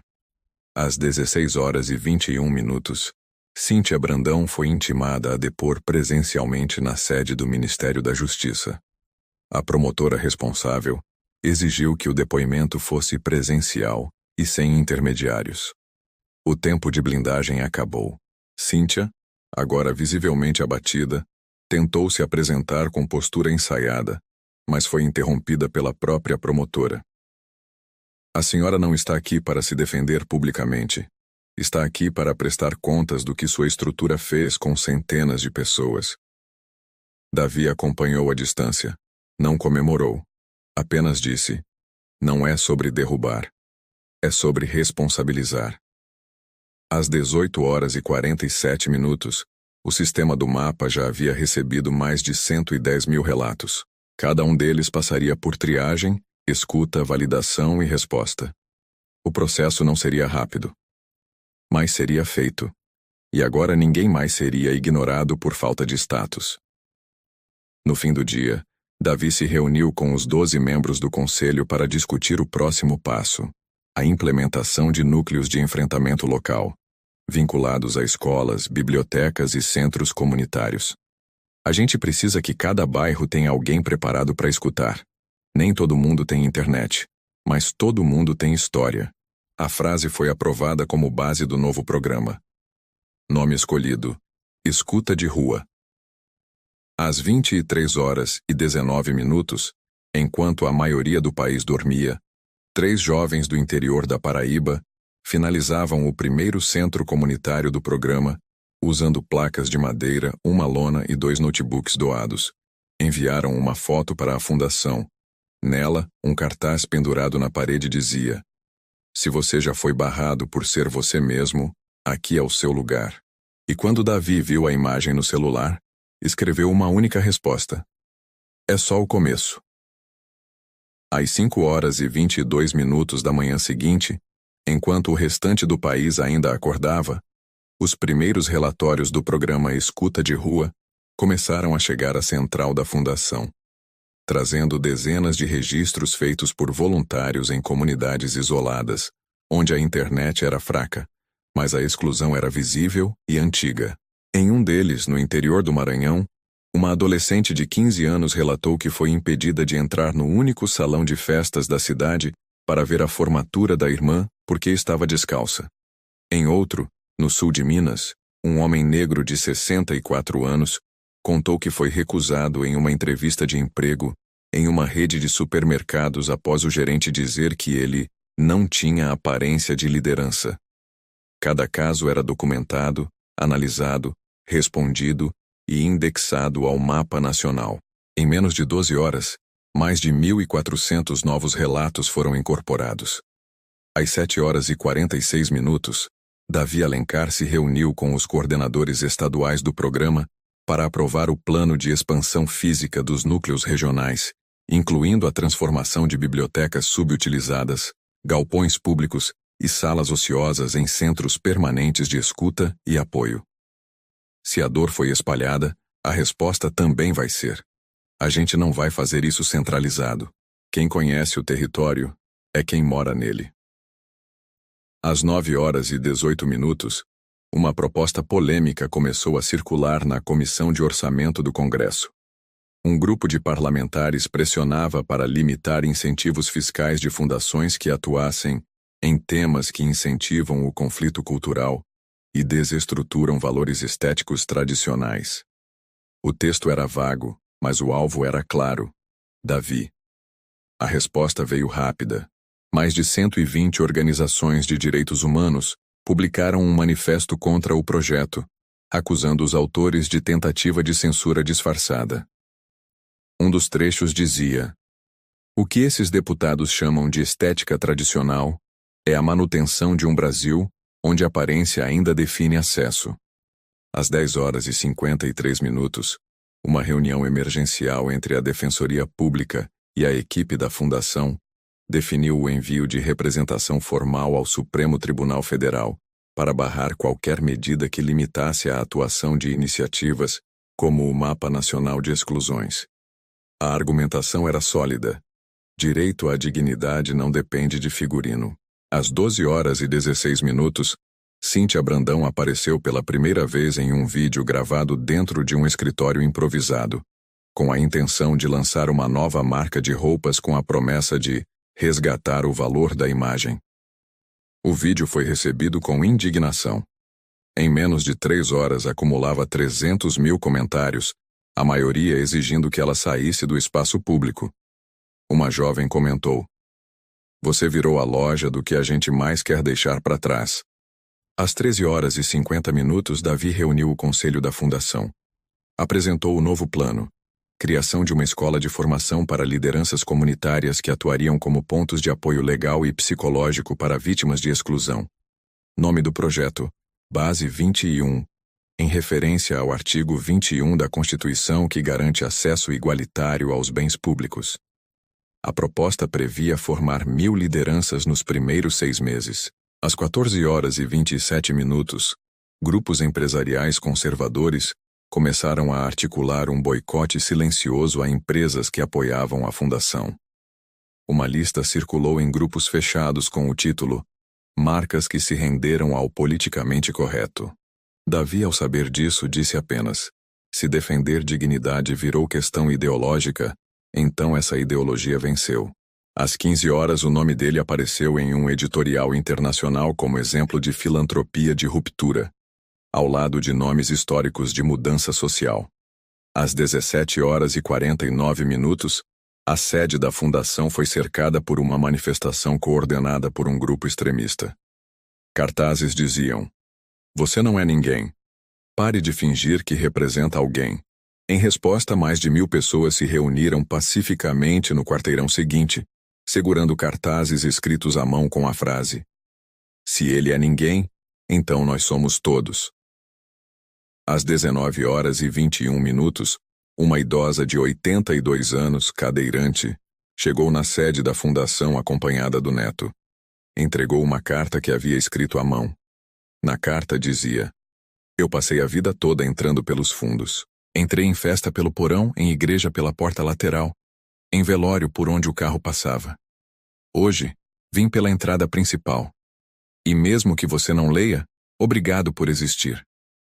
Davi leu, levantou, ajoelhou diante dela e disse: "Eu li, e você nunca mais entra por lugar nenhum que não seja o centro." Ao final da noite, às 22h55, Davi subiu no terraço da fundação e escreveu numa lousa improvisada: "A gente não quer que tirem os tapetes vermelhos. A gente só quer que ninguém seja pisado por causa deles." Às 6h47 da manhã, Davi chegou à antiga unidade abandonada da Estação Cultural Dom Pedro, localizada na zona central de São Paulo, acompanhado de uma equipe técnica da fundação e 2 arquitetos voluntários. O local, que estava há mais de 12 anos desativado, seria o novo endereço da Escola Nacional de Formação em Reconhecimento Social, o primeiro centro institucional voltado exclusivamente à capacitação de lideranças populares com vivência de exclusão. A ordem era clara: sem filtros, sem pré-requisitos acadêmicos, sem processo seletivo por currículo. A experiência de ser rejeitado é o maior diploma que alguém pode ter para ensinar sobre inclusão, disse Davi ao engenheiro responsável pela reforma, que se comprometeu a entregar a primeira ala funcional em 30 dias. No mesmo horário, em Brasília, o projeto de lei que tentava cortar os benefícios fiscais das fundações com atuação em temas de exclusão estética foi rejeitado por maioria absoluta, após uma manifestação online mobilizar mais de 2 milhões de assinaturas em menos de 24 horas. Ao saber da decisão, Davi não comemorou. Disse apenas: "A aprovação disso seria retrocesso. A rejeição é só o mínimo que esperávamos." Às 9h11, uma rádio comunitária do interior do Ceará entrevistou uma das jovens do conselho da fundação, que explicou com clareza o funcionamento do Mapa Nacional de Exclusões para uma população que só tinha acesso à informação pelo rádio. "A senhora que foi impedida de entrar no banco porque estava com sandália pode ligar para nós. O rapaz que não conseguiu vaga no curso porque disseram que ele falava errado também. Todo mundo que já foi tratado como invisível tem nome agora." Às 10h23, o número de centros escuta de rua ultrapassava 800 em funcionamento em todas as regiões do país. Um novo núcleo era ativado a cada 28 minutos. Às 11h54, um conglomerado internacional de moda anunciou que adotaria os parâmetros da fundação como base para seu novo código de conduta global. A nota dizia: "Reconhecemos que por muito tempo promovemos padrões que excluíam. A partir de agora, nosso trabalho começa do zero." Às 13h em ponto, Davi visitou o primeiro hospital público que passaria a usar diretrizes de acolhimento horizontal. Todas as pessoas, sem exceção, seriam chamadas pelo nome, sem distinção visual, sem fila separada, sem triagem estética. No corredor, uma técnica de enfermagem se aproximou dele com os olhos marejados. "Meu pai morreu esperando atendimento porque achavam que ele era morador de rua. Agora eu sei que a morte dele não foi normal. Foi construída." Davi a abraçou. Disse: "Seu pai vive nessa mudança." Às 15h33, o site da fundação recebeu um novo relato. Um jovem de 16 anos fora impedido de entrar em um hotel de luxo porque usava mochila e boné. O gerente o chamou de deslocado. O sistema localizou 7 casos semelhantes na mesma rede. Uma ação civil foi instaurada no dia seguinte. Às 16h28, Davi se reuniu com a ministra dos Direitos Humanos para consolidar a parceria que permitiria aos escuta de rua acesso direto ao banco de dados do Sistema Único de Assistência Social. "Quem escuta precisa ter meios para agir", disse ele. Às 17h51, a exibição de um documentário sobre o caso Davi, produzido por uma rede internacional de jornalismo, parou o horário nobre de 4 países. O título era direto: O homem que foi expulso da própria festa e reconstruiu o país. Em um dos trechos, Davi diz: Eu sou só um símbolo. Mas todo símbolo é feito da dor de muitos que foram ignorados antes. Às 19h12, Cíntia Brandão reapareceu, desta vez em um podcast gravado clandestinamente, onde tentou minimizar sua culpa. Na verdade, era só uma festa. Ele exagerou. A fala viralizou negativamente. Um advogado escreveu em resposta: A festa era sua. O vexame nosso. Mas a reparação dele. Às 20h40, Davi caminhava entre os corredores da nova sede da Escola Nacional, ainda em obras, quando um pedreiro o chamou. Você é mesmo o cara da televisão? Ele respondeu: Sou só alguém que já foi barrado como você. O homem então riu. Então tamo construindo essa escola com as mesmas mãos que já nos empurraram para fora. Davi apertou a mão dele com força. E agora ninguém mais empurra. Às 22h03, o sistema do Mapa Nacional de Exclusões bateu a marca de 200 mil relatos validados. Davi não fez postagem. Não deu entrevista. Apenas abriu a pasta de couro antiga onde ainda guardava o convite rasgado da festa de onde fora expulso, e escreveu em cima dele com uma caneta azul: Não precisamos mais de convites. Agora a porta é nossa. Às 5h46 Davi Alencar acordou no mesmo apartamento de 2 cômodos onde morava, antes de se tornar um dos empresários mais discretamente influentes do país. Após doar a maior parte de seu patrimônio, abrir mão do controle da fundação e transformar em política pública o que antes era iniciativa pessoal, decidiu que o último passo precisava acontecer fora das câmeras e longe do centro do poder. Havia apenas um endereço em sua agenda: o bairro onde cresceu, na periferia da Zona Norte, onde dezenas de histórias como a sua foram apagadas antes de começarem. Ao sair de casa, encontrou a rua ainda vazia, com o asfalto rachado, os postes com lâmpadas apagadas e 3 crianças descalças brincando de pular o esgoto coberto com tábua.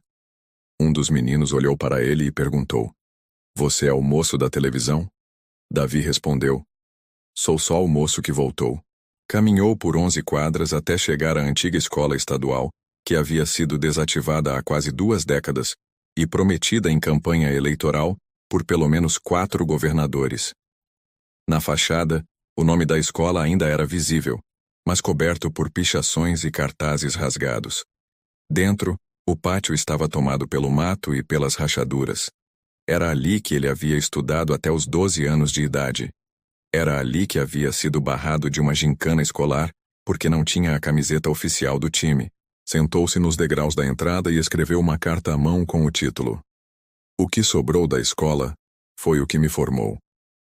Às 7h21, uma equipe da fundação chegou com materiais para iniciar a reforma do espaço, que se tornaria o Polo Popular de Iniciação em Justiça Social, com foco em jovens de até 17 anos que nunca haviam tido acesso a nenhuma atividade extracurricular. Nenhum edital foi aberto. Nenhuma exigência de nota. Nenhuma prova. Só escuta. Davi acompanhou cada etapa de medição, nivelamento e limpeza com as mãos sujas de tinta. Enquanto isso, em Brasília, uma tentativa final de setores conservadores para limitar juridicamente o escopo da fundação era julgada no plenário do Supremo Tribunal Federal. O argumento era que o trabalho da fundação feria a liberdade estética empresarial. A ministra relatora rejeitou com um voto histórico, dizendo: liberdade não é o direito de excluir, é o dever de incluir. O voto foi aplaudido de pé dentro da corte. Às 9h43, a imprensa internacional noticiava que o modelo brasileiro de combate à exclusão estética seria adotado por 3 países da América Latina, em parceria direta com a equipe da fundação. Davi recusou convite para ir ao exterior receber prêmios. A medalha que eu aceito é ver uma criança entrar numa escola com o nome limpo e a cabeça erguida. Às 11 horas, a sede da fundação anunciou o fim da fila de espera no programa Escuta de Rua. Todos os casos haviam sido analisados, catalogados e recebiam agora acompanhamento direto de conselheiros locais. Às 13 horas e 16 minutos, o prédio de uma antiga empresa de eventos de luxo foi reinaugurado como Casa de Formação Comunitária Dandara. No salão principal, onde antes se organizavam desfiles de exclusão silenciosa, agora aconteciam rodas de leitura e encontros de costureiras, cabeleireiras e cozinheiras que haviam sido barradas por não combinar com o conceito visual de um ambiente refinado. Ao centro do salão, uma faixa dizia: "A gente não quer mesa posta, a gente quer saber quem nunca foi chamado para sentar." Às 15 horas e 42 minutos, um menino de 11 anos subiu no palco da escola reformada e disse: "Eu nunca achei que alguém que vestia como eu podia mandar em alguma coisa. Agora eu vi que pode." Davi sorriu e escreveu num papel: "A vitória é quando ninguém mais precisa de exceção para ser aceito." Ao entardecer, às 17 horas e 28 minutos, uma repórter perguntou se ele acreditava que tudo o que havia feito realmente tinha mudado o Brasil.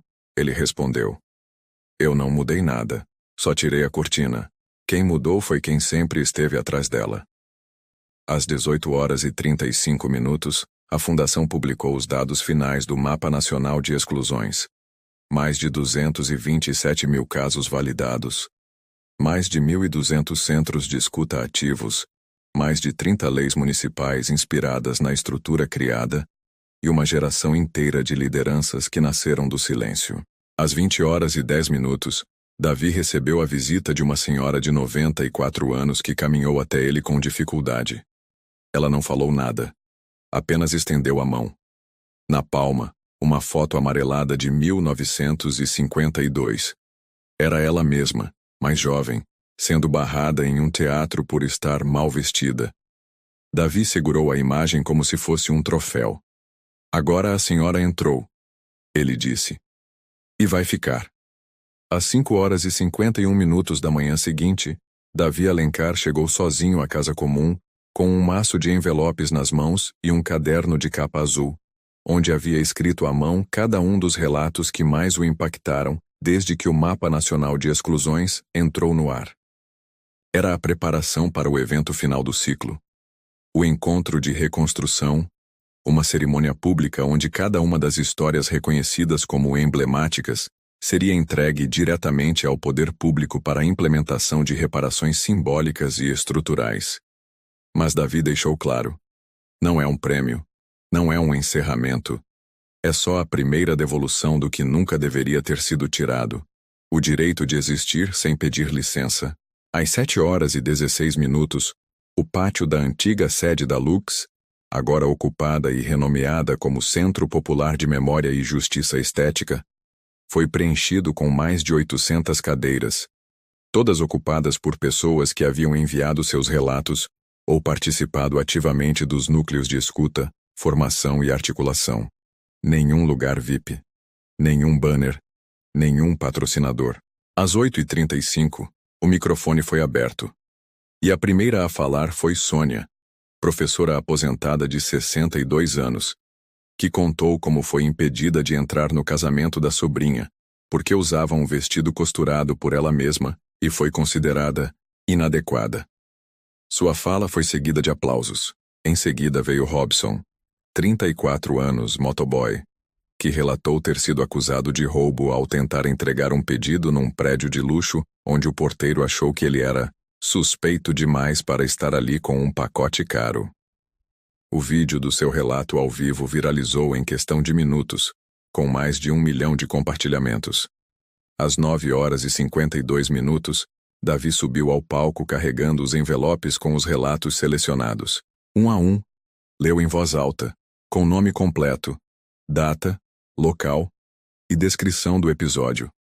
E ao final de cada leitura, entregava a cópia diretamente nas mãos de representantes do Ministério Público, Defensoria e das Secretarias de Direitos Humanos presentes. A plateia chorava, mas não era tristeza. Era reconhecimento. Era a prova.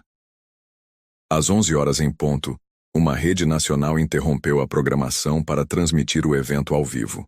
Pela primeira vez na história recente, uma cerimônia não religiosa, não institucional, feita por e para excluídos, era assistida em cadeia nacional.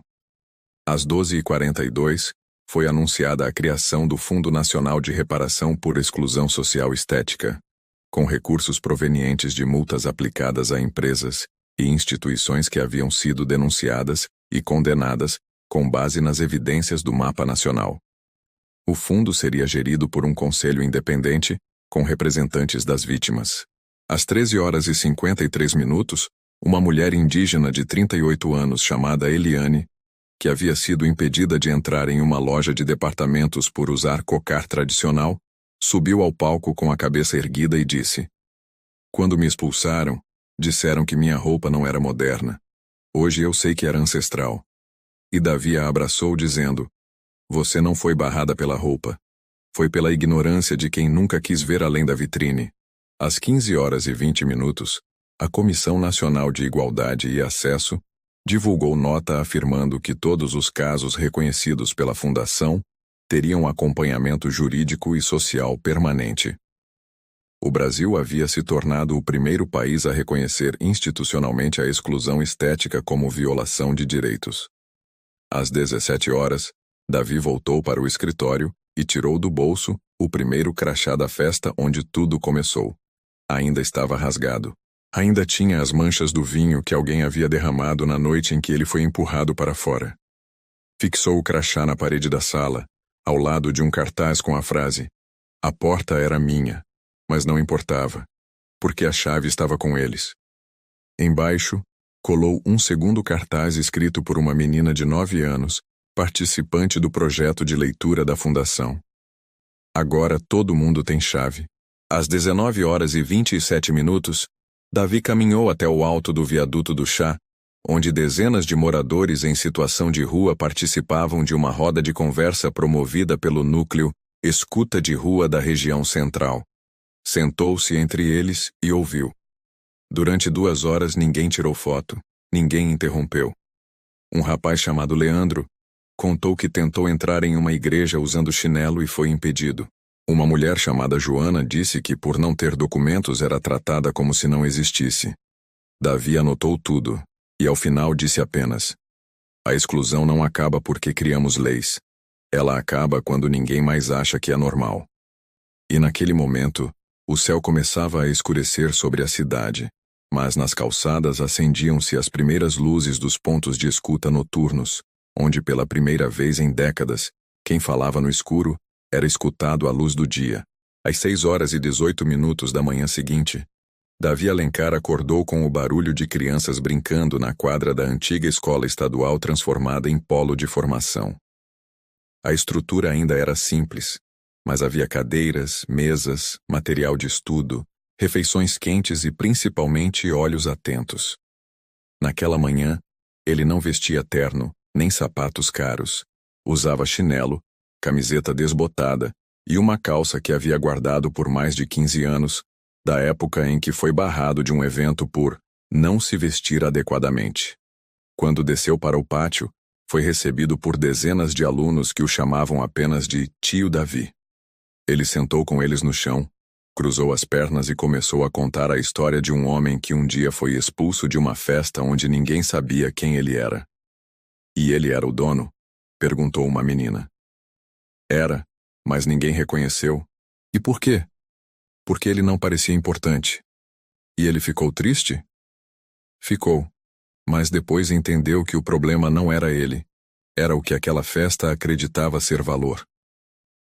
Às 9h12, a última reunião da fundação naquele ciclo foi realizada com todos os 12 membros do conselho. A pauta era simbólica. Cada um entregaria uma carta com recomendações para o futuro da estrutura, caso Davi não estivesse mais presente. Ao final, Rosana disse: "Mesmo se você sumir, essa casa já tem raiz. Não depende mais do seu nome. Depende da nossa lembrança." Davi assinou um único documento: a transferência permanente do controle administrativo da Fundação para uma rede autônoma de conselhos comunitários conectados em rede, com acesso direto a ferramentas de decisão e orçamento. Agora não é mais meu. É nosso. E se alguém tentar privatizar, limitar ou personalizar de novo, a estrutura se vira contra isso. Às 11h58, ele saiu pela porta da frente da fundação com uma sacola simples nas costas e caminhou por mais de 40 minutos, até a estação de trem onde embarcaria para o interior do estado. Ao longo do caminho, foi reconhecido dezenas de vezes. Ninguém pediu foto. Só apertavam sua mão.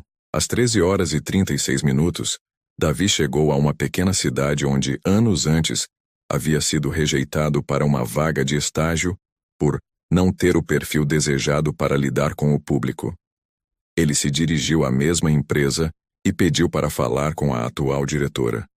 Quando ela apareceu sem reconhecê-lo, ele disse: "Você não me aceitou aqui, e hoje eu vim só para te agradecer."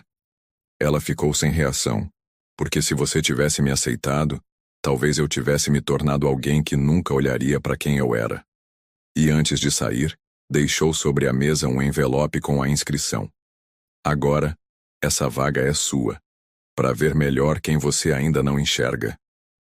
Às 15h, ele voltou a São Paulo e visitou a Casa Comum, agora com mais de 1.000 voluntários cadastrados, 30 salas funcionando em tempo integral e um auditório permanente onde depoimentos eram recebidos diariamente.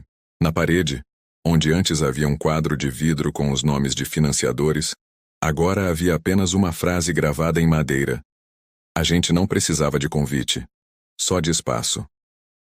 Às 17h12, Davi foi até a antiga mansão onde tudo havia começado. A mesma onde fora humilhado e empurrado escada abaixo por não parecer importante o suficiente. O prédio agora servia como Museu da Exclusão Estética. No salão principal, os visitantes não encontravam obras de arte nem objetos de luxo.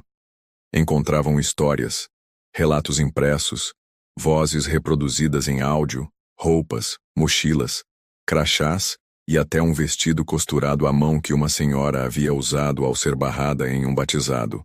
E no centro, embaixo de uma luz branca, o crachá rasgado de Davi. A placa dizia: "Este homem não foi reconhecido, e por isso reconheceu milhões."